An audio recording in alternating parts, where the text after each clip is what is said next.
Now, the Minister for Sport in New South Wales, Mr. George Souris. Thank you very much. Ladies and gentlemen, on behalf of the Australian Racing Drivers Club, 2 is 1000 and Channel 7, it's my very great pleasure to get the 1991 2 is 1000 underway for today, and I'll do it in the traditional way, calling for, gentlemen, start your engines. That is the best racing I've ever heard. Yes,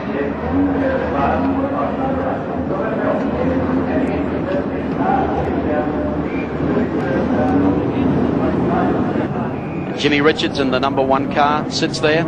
Pictures from our pole cam that will be able to bring you beneath the cars during the pit stops. Well, the big advantage, of course, that the Nissan people and the Brocks and the Moffats and the Seatons enjoy is the fact that when the flag drops, their script doesn't go out the window like it does with a lot less experienced and less well financially supported teams, I guess. They've got a plan and they'll stick to it right through the day, and they'll cope with whatever might go wrong.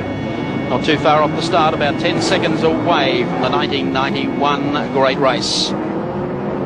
7 Network welcomes you to Bathurst. The 29th edition of the great race. They're racing off the starting line. We take chopper cam, and you can see that Mark Gibbs has absolutely stonewalled them off the start. And in fact, it wouldn't be surprising to see whether Dick Johnson has been able to get up on the outside. Jim Richards missed the kick initially, but they're all through the first turn and heading up Mountain Straight now for the first time. No incidents through past the sand trap. And Mark Gibbs, the young Sydney driver, driving for Bob Forbes Racing in the GIO Nissan. There he is, out in front. Jimmy Richards back in third, and it looks like a great start from Dickie Johnson or John Bower. Nissan Ford as they head up the mountain for the first time. A poor start from Richards, but he did get it going. Look at this, the GIO car of Gibbs Onslow. These young guys have got a lot to prove, and they will be rapt to be leading the first lap of this race. And Glenn Seaton coming back after a tardy start, slipped from 3rd position on the grid back to about 9th, but has recovered a few places already. You can't win this one in 1 lap. But Mark Gibbs is sprinting. The 2 Johnson Sierras, 2nd and 4th, split by Jimmy Richards, and wait for the crowd to acknowledge Peter Brock and the Holden set at the top of the mountain. Here's Richards sitting in behind Johnson. There's the second of the Nissan GTRs, the Price Walden car. Peter Brock just ahead of him, holding up the Holden flag on the first lap around.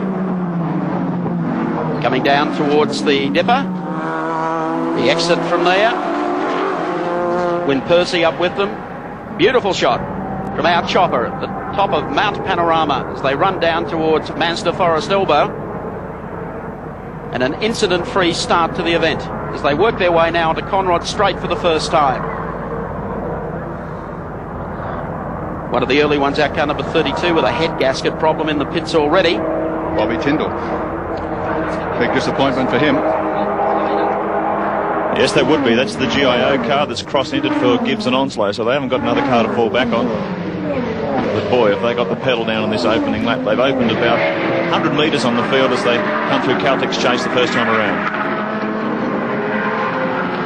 That is one of the Moffat cars already up alongside Win Percy, and down on the brakes comes Jim Richards, takes the number 18 car. Dick Johnson sits in behind as they strike off the first lap here at Mount Panorama. Mark Gibbs, driving for Bob Forbes Racing in the Nissan, sponsored by GIO, will lead them up Mountain Straight for the second time. Nissan first and second, then the 2 Shell Team Sierras, followed by the second of the Nissan team cars.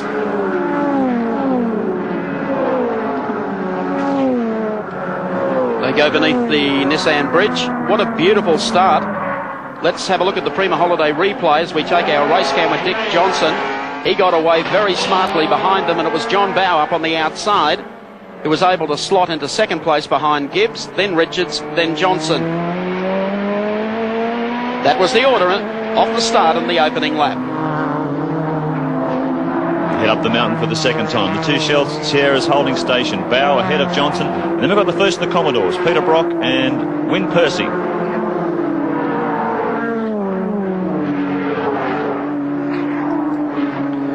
It's going to be a hot pace in these opening laps. The Nissans I predicted to be around the high 16s, low 17s, certainly this early in the race. And it will be up to the top Sierras and the Commodores to push these cars.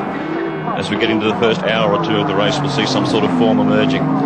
Certainly by their qualifying times, the Nissans are on top at the mountain in 1991. Drew Price looks anxious to go faster in behind the Shell team cars too, as the others at the front are getting away. Gibbs pursued hotly now by Jim Richards. Once he got past Dick Johnson's opened up quite a space. Once again they exit Forest Elbow. Bowd, Johnson and the other Nissan, of course, trying to pass the pair of them down Conrod Straight.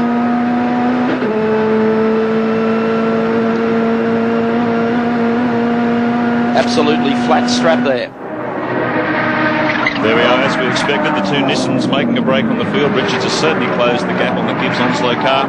Two Shell Sierras locked in there, the third of the works cars, as they filed into Caltech's chase. And you can see the gap there too. About 150, 200 metres back now to the third, fourth and fifth cars. Gibbs being hauled in rapidly by Jim Richards. Richards, I think, anxious to get to the lead. Nose to tail, the next half dozen. Glenn Seaton going through. Neil Crompton, or Brad Jones rather, in the number 7 Holden dealer team car. Well, the beauty for Jimmy Richards here is that he's got a second car to fall back on if something goes wrong with this car, so they can really use the lead car as the hare and make all the tortoises follow. Dice for the lead now as Mark Gibbs in the GIO Nissan is passed by Jimmy Richards on the outside. Richards sneaks up, takes the lead away. Gibson will now fall in behind. They have already established quite a break over the rest of the field. The exit from Repco Corner, and they work their way now towards BP Cutting. And I would think probably Mark Gibbs is not too disappointed about that. He can sit in behind Richards, watch what he does, and he's clear of the traffic. Drew Price has taken the 17 Shell car, moved up one slot.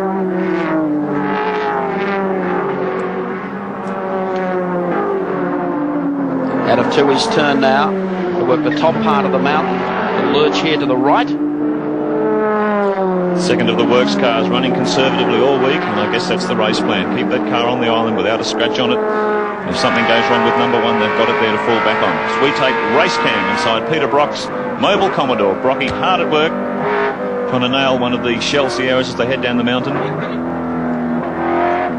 Brock did a spectacular qualifying lap in the top 10 runoff yesterday.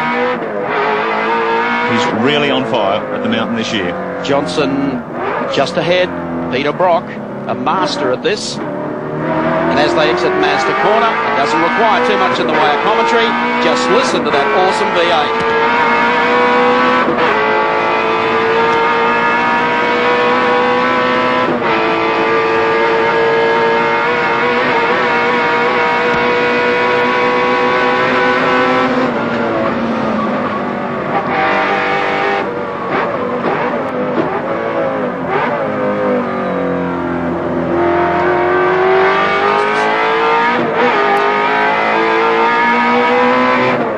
You thought you were travelling quickly with Brock, and then all of a sudden, Glenn Seaton just blew by him.